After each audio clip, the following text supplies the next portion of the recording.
Halo semua, saat ini kita berjumpa lagi dalam mata kuliah Etika Kristen. Pada pertemuan di materi yang kedua ini, kita akan membahas tentang berbagai teori tentang kriteria etis. Pada materi sebelumnya, di materi pertama, kita telah memahami tentang pengertian etika dan mengingatkan sekali lagi ya berkaitan dengan pengertian etika yang telah kita bahas di minggu yang lalu, bahwa etika itu merupakan ilmu pengetahuan yang menyelidiki tentang apa yang baik atau apa yang benar atau apa yang luhur dan apa yang buruk atau salah atau jahat dalam kelakuan manusia.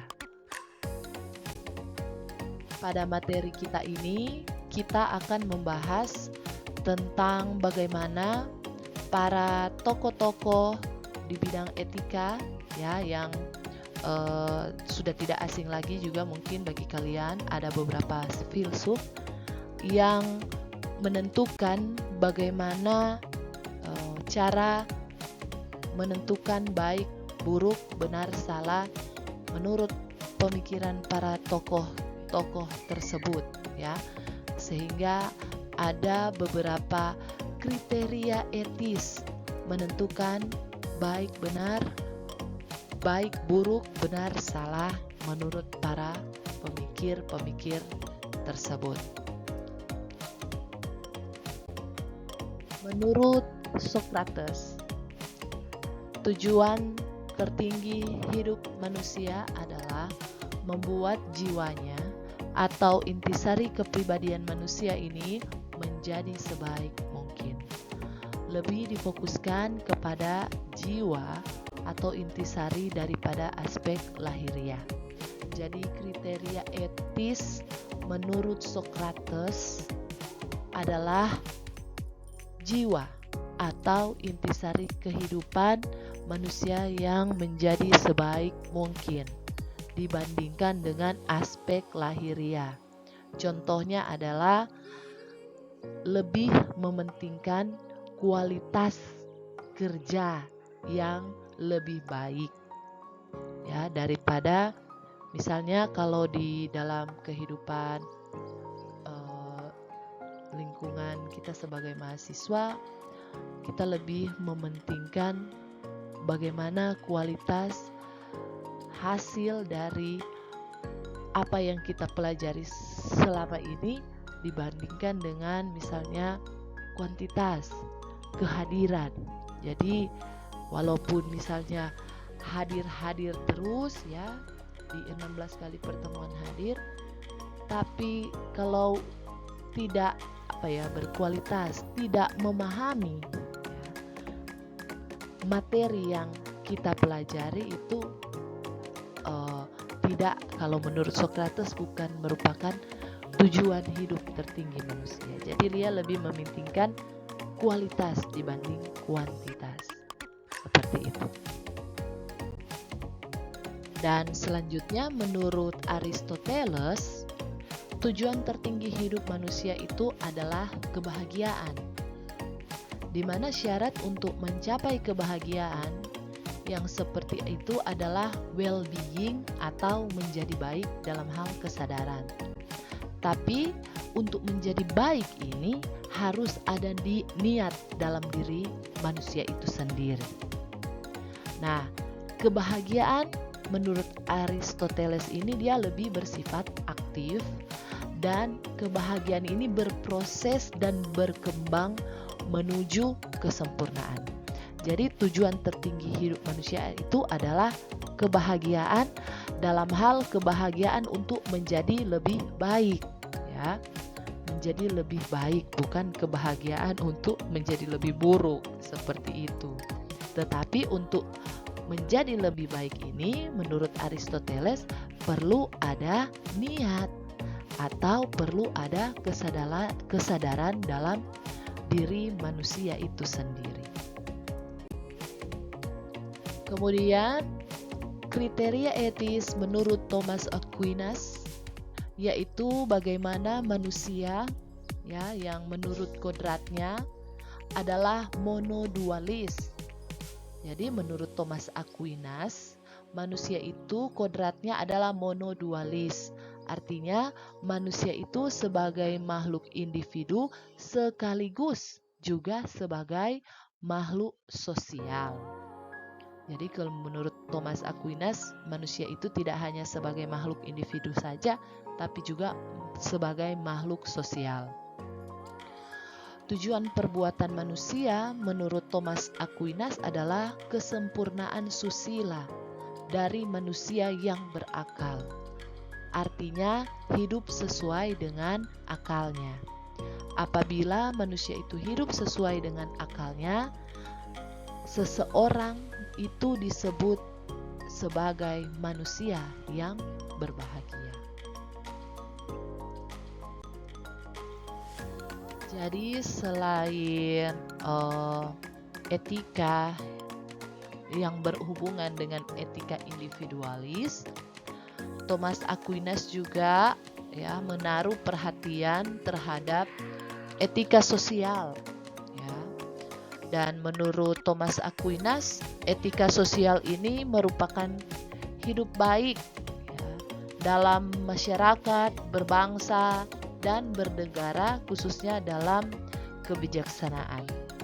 Ukuran baik dalam etika menurut Aquinas adalah apa yang diakui oleh Tuhan sesuai dengan akal Tuhan.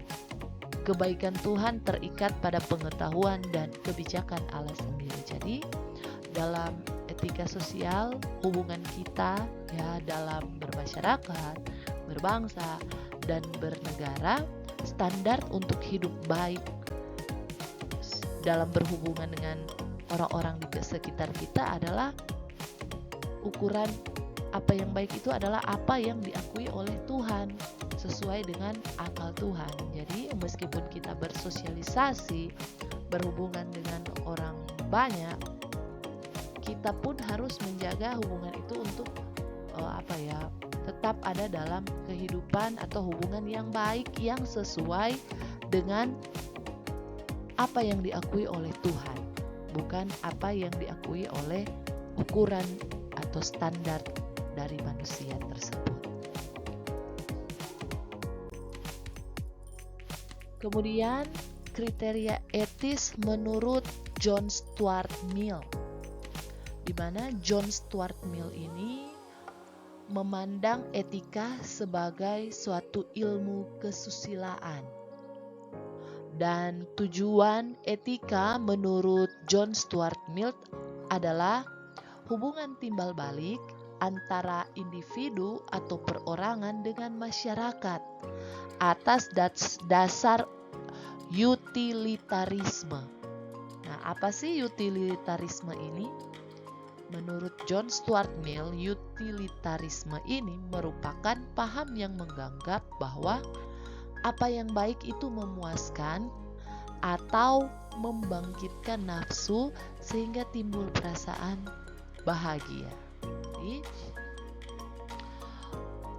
ukuran atau tujuan dari etika adalah hubungan timbal balik antar individu dengan masyarakat yang menimbulkan rasa bahagia ya. Jadi kalau menganggap sesuatu itu baik ya, yang baik itu artinya yang memuaskan atau yang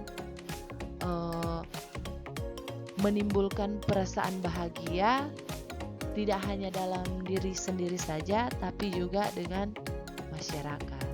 Jadi kalau misalnya hubungan antara pribadi dengan misalnya hubungan pertemanan atau dengan hubungan keluarga ya, mereka akan menganggap sesuatu itu baik kalau itu membuat mereka bahagia.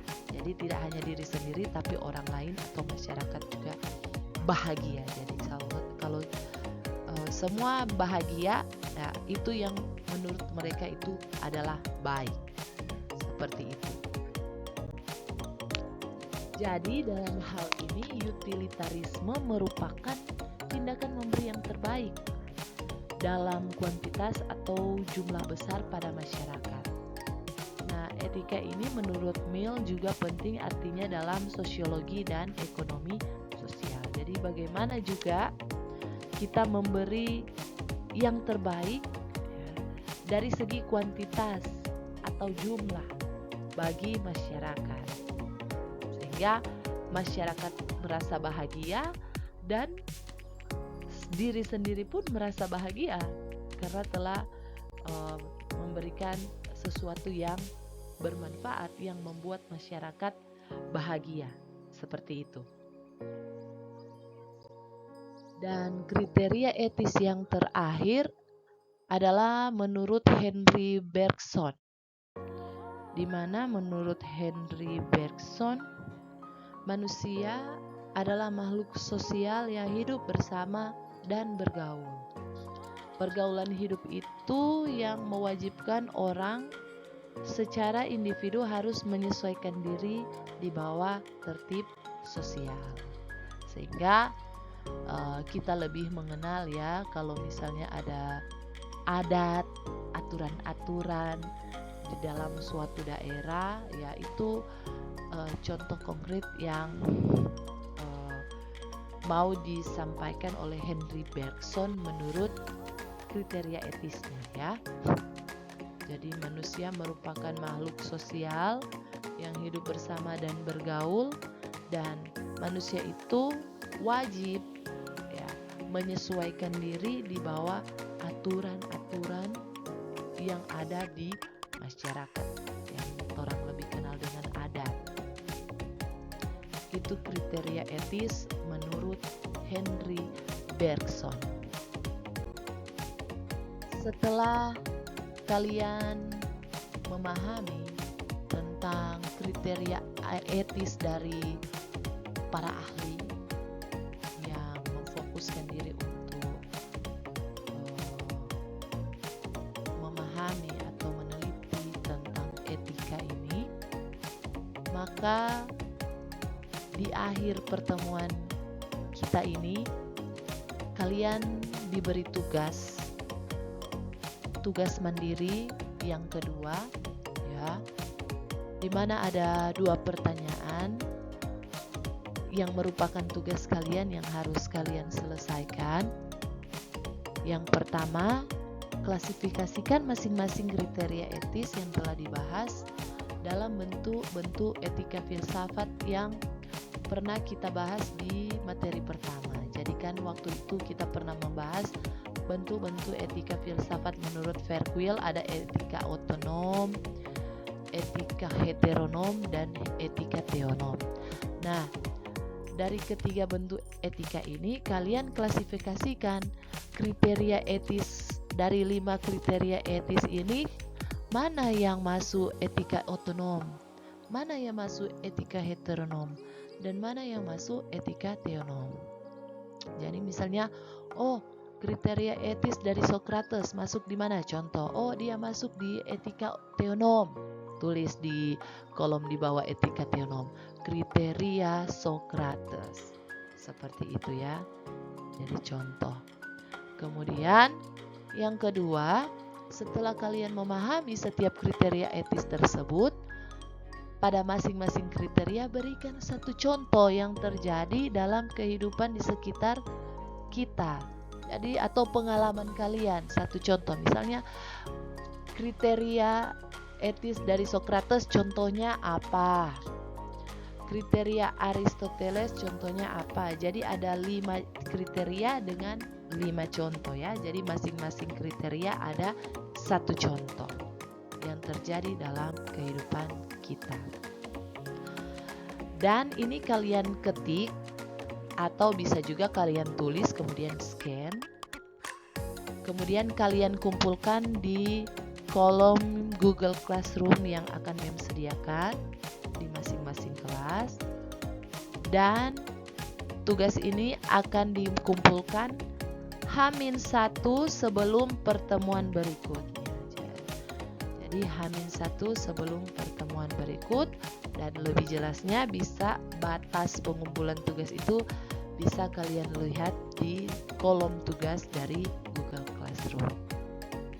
Demikianlah materi kita mengenai berbagai teori tentang kriteria etis.